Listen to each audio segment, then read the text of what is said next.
From the Diary of Bill Lowie, Monday, November 2nd.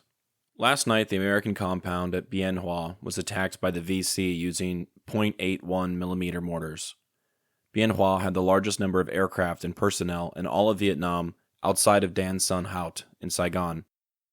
6 Americans were killed and 19 injured. 17 Air Force planes and 3 Army helicopters were damaged. The raid was a hit-and-run affair, and the VC suffered no casualties. This entry provides a stark look at the vulnerabilities faced by American forces stationed at critical sites in Vietnam.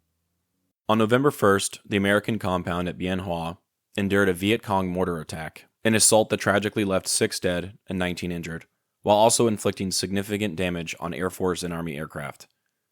The Bien Hoa Air Base, which was only 16 miles from Saigon and second in scale only to Tan Son Nhut, was a hub of American military power, housing a large concentration of aircraft and personnel.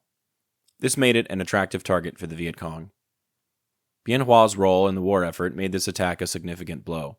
As one of the largest bases outside of Saigon, it not only served as a major logistics and supply hub, but also supported key tactical operations. The attack on Bien Hoa sent a message about the reach and resourcefulness of the Viet Cong, who could disrupt operations at one of the most important American strongholds in Vietnam, challenging the perception of security even in heavily guarded areas. The Bien Hoa Air Base was a major U.S. and South Vietnamese military airfield. Established in the 1950s by the French Air Force, it became a key center of operations during the Vietnam War. Eventually, after the Americans took over, the MAG requested that the U.S. Navy construct multiple jet-capable airfields across South Vietnam, which included Bien Hoa. As the conflict escalated, Bien Hoa hosted a substantial concentration of military personnel and equipment. The airbase housed units from both the U.S. Air Force and Army, as well as South Vietnamese forces serving in the Republic of Vietnam Air Force.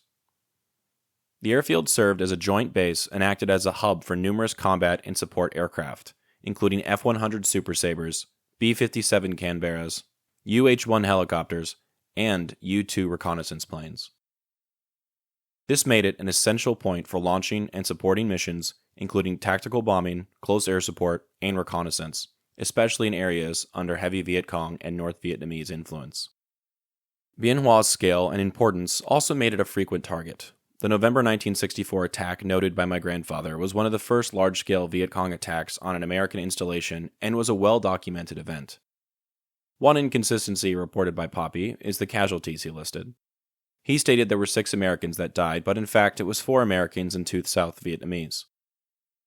Though this distinction is mostly irrelevant, since they were on the same side, it demonstrates the quality of information other soldiers were receiving during the war. As a researcher, it's a fascinating mistake to see Poppy make. Using mortars, the Viet Cong inflicted considerable damage on American aircraft and personnel, demonstrating their ability to launch organized, devastating attacks. This event marked a shift in the U.S. military's approach, as it prompted a greater focus on perimeter security and intelligence gathering to protect other bases from similar assaults.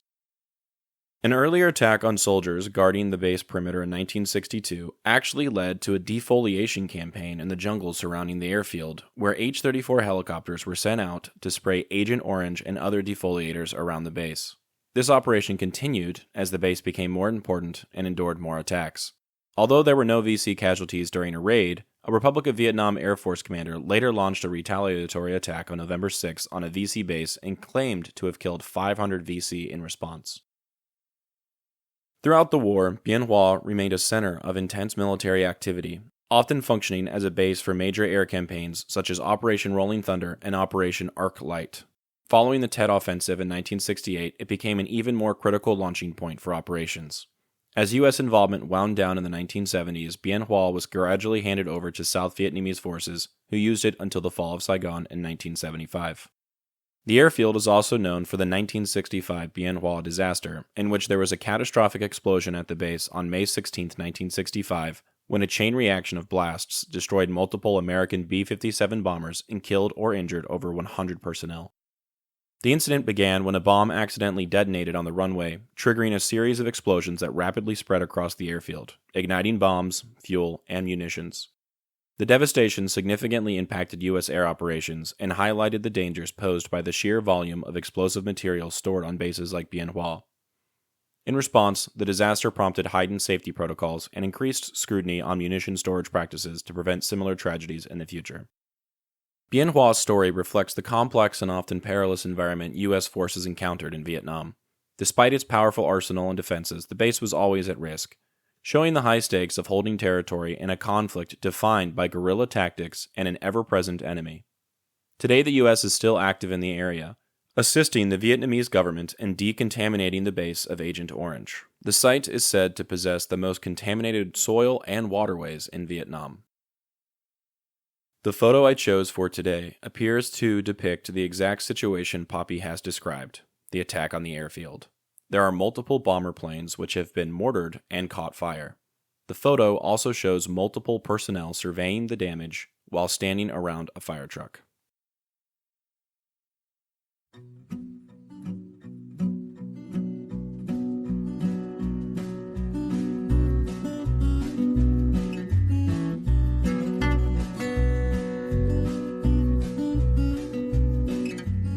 I'm Alex Lowie, and I hope you have enjoyed listening to this episode of Dearest Suzie, and receiving messages from the past that my Poppy wrote exactly 60 years ago.